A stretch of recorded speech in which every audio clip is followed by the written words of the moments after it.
Town in Spain, teenage girl Sarah lives with her family, helping with her father's butcher shop. Her mother is rather strict and doesn't let her go outside until she's done all her studying, even in the middle of summer. While this bothers Sarah, she can't deny she isn't always eager to go out because nobody ever invites her to anything, and she's constantly bullied by other teenagers for her big-sized body, especially the popular girl clique formed by Maca, Rocio, and Claudia. It's particularly hurtful coming from Claudia because she used to be good friends with Sarah when they were kids.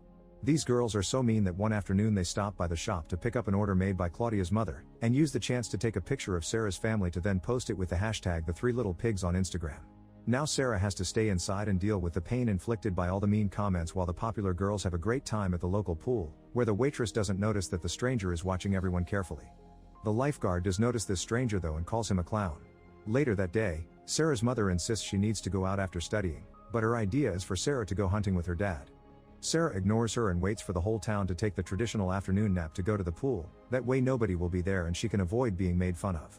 Unfortunately, she isn't alone after all. The stranger is there taking a swim, although at least he doesn't comment on her bikini. The ones that do comment are the trio of popular girls, who are also around and take the chance to make fun of Sarah, calling her a piggy while making pig noises. While the stranger leaves the pool to get his van, Sarah swims underwater to try to escape the mockery, and since her eyes are closed she doesn't see the body of the lifeguard tied to a chair at the bottom of the pool. When she resurfaces to take a breath, the trio puts a pool skimmer net on her head and records it on their phones while still making fun of Sarah. Once their video is done, they run away with all of Sarah's things. Now Sarah has to walk down the road all wet and only in her bikini, which gets her the attention of some boys that stop their car just to bully her some more. Forcing herself to keep moving before things get worse, she crosses the forest area and notices the stranger's van, but she doesn't see a bleeding Maca crawling on the floor behind it before the stranger grabs her and pushes her into the van. It isn't until the vehicle takes off that Sarah sees Claudia in the back of the van asking for help, and she freezes in fear when the stranger opens the door. He doesn't attack her though, he just leaves a towel for her before driving away, so Sarah quickly grabs it to finally cover herself up. When she runs back into town, she's seen by Officer Carlitos, who wonders if she's okay, but Sarah ignores him. As soon as she makes it home, Sarah takes a shower to try to forget about what happened and is found by her mother, who notices her sunburnt skin and scolds her for going out instead of studying even if she had been the one that told her to go out more. Afterward, Sarah rushes to her room to find some comfort in her favorite sweets, which she keeps hidden in a box because she isn't supposed to have them, and opens her laptop only to be reminded of the Instagram picture with all the bullying comments. This makes her decide she won't tell the police what she saw because the bullies deserve it. Sometime later, Sarah's dad sends her to the grocery store to get some things for him and she tries to get some of her favorite sweets too, but the cashier reminds her what her parents' reaction would be and Sarah decides to leave them. As soon as she's gone, the stranger buys those sweets instead. On her way back, Sarah notices some commotion in town, and when her mother finds her, she drags her with her to the pool, asking weird questions about what she may have seen earlier. Sarah finally understands what's going on when they make it to the pool and find the police there. It turns out the waitress has disappeared and the lifeguard has been found dead. The popular girl trio can't be found either. Knowing Sarah had been there earlier, her mother forces her to talk to the police to tell them what she may have seen, prompting Sarah to lie and say she had gone to the river, not the pool, so she could be alone and not be made fun of. She also calls her mom out for never supporting her and doing nothing in the face of the whole neighborhood treating her badly. When Sarah stomps out of the place, Carlitos wants to follow her and ask more questions because he remembers seeing her earlier and thinks she's lying now, but his father and superior officer Juan makes him stay and help with the crime scene. Later in the evening, Sarah's mom gives her a different meal from the rest of the family, claiming her daughter needs to start a diet if she doesn't want to be called a piggy. Meanwhile, the stranger is in a neighbor's house, stealing food and killing the homeowner.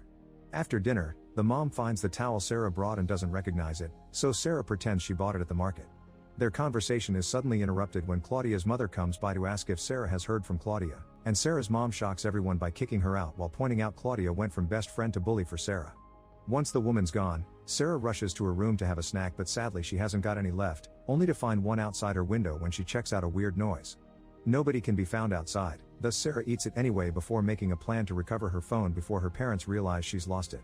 By distracting her dad with a drink, Sarah steals his phone and takes it with her to the forest in order to use it to make her own ring. She isn't the only one there though. Carlitos and Juan are around looking for a lost bull.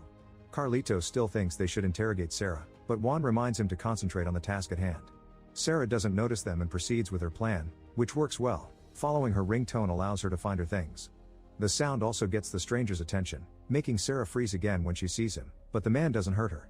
In fact, when the missing girl's family show up in the forest tracking the phones with a special app, the stranger takes her into an abandoned building to protect her and touches her face gently to keep her quiet. Once Sarah understands, the stranger escapes through the forest, and Sarah uses strategic spots in the building to hide from the families until they move deeper into the forest when one of them finds a body. Carlitos and Juan hear the screaming and come over to check what's going on, only to discover the body belongs to the missing waitress. The finding of the body creates the perfect distraction for Sarah to escape and get home, where she throws her clothes in the washer to get rid of any possible clues.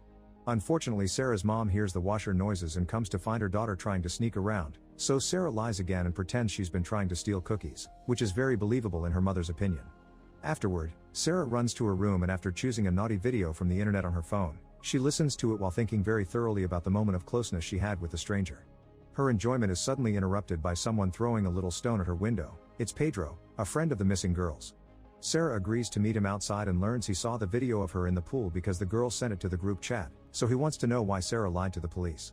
Nervous, Sarah pretends she lied because she didn't want her mother and the cops to know about the prank video, but Pedro still doesn't believe her and tries to make her relax by sharing his special cigarette. He also swears he deleted the video because he doesn't agree with the way they treat her. This is Sarah's first time smoking and it makes her all giggly, prompting Pedro to push for the truth, explaining the girls' families are suspecting him since he was the last person that had been with the trio before it all happened. Sarah still refuses to talk but promises to tell the truth if Pedro gets arrested. Meanwhile at home, Sarah's mother finds Claudia's initials and some bloodstains on the towel. At that moment, Claudia's mother finds Sarah and Pedro hanging out together and wonders if they're planning something. Pedro panics and confesses he has a video proving Sarah was at the pool, causing Claudia's mother to attack Sarah as she demands to know where her daughter is. Sarah's mother hears the commotion and comes out to defend her daughter, which ends up with both moms getting into a fight. The whole neighborhood soon comes out too to look at what's going on, including the cops, while the stranger watches from afar.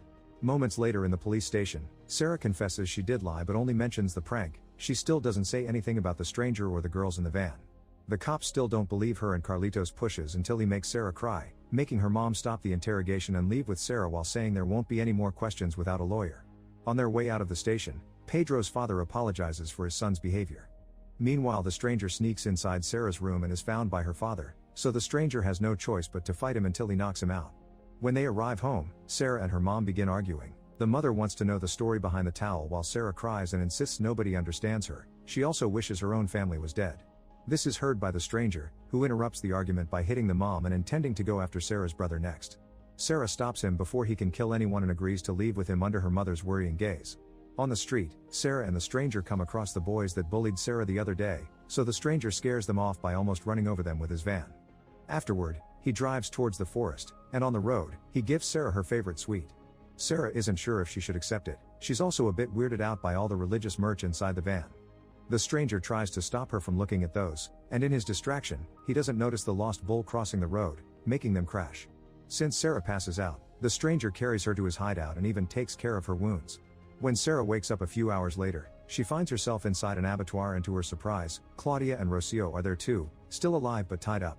As Claudia calls Sarah out for not telling the police about this, Sarah tries to untie the girls, but she only manages to remove the gag before she must run and hide when the stranger comes back.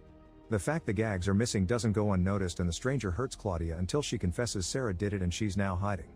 The stranger immediately goes after her, so Sarah runs through various corridors until she accidentally trips and comes across Maka's body. Sarah screams at the sight, allowing the stranger to find her and bring her back to the main room, making sure to be gentle to Sarah again as he calms her down and explains he won't hurt her.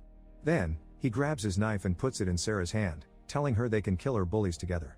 Sarah actually hesitates for a moment as she considers the offer, but in the end she chooses to do the right thing and attacks the stranger instead. It's not hard for him to hit Sarah and push her away, but since he's distracted, Claudia takes the chance to kick him as well. Sarah sees this opportunity and stabs the stranger, who immediately fights back, and during the struggle, a weapon he left nearby is shot by accident, causing Claudia to lose a hand. Ignoring the screaming, Sarah continues to attack the stranger until she kills him, but as soon as she realizes what she's done, she begins crying in denial. She can't believe she took a life and that it was the life of the only person that ever was nice to her. Once she calms down, Sarah grabs the stranger's weapon and shoots at the girls, but it isn't until she's left that it's revealed she didn't kill them. She only released them by shooting their ropes. In the middle of the road, Sarah comes across Pedro on his bike, who offers to take her back to town without questioning the blood on her clothes.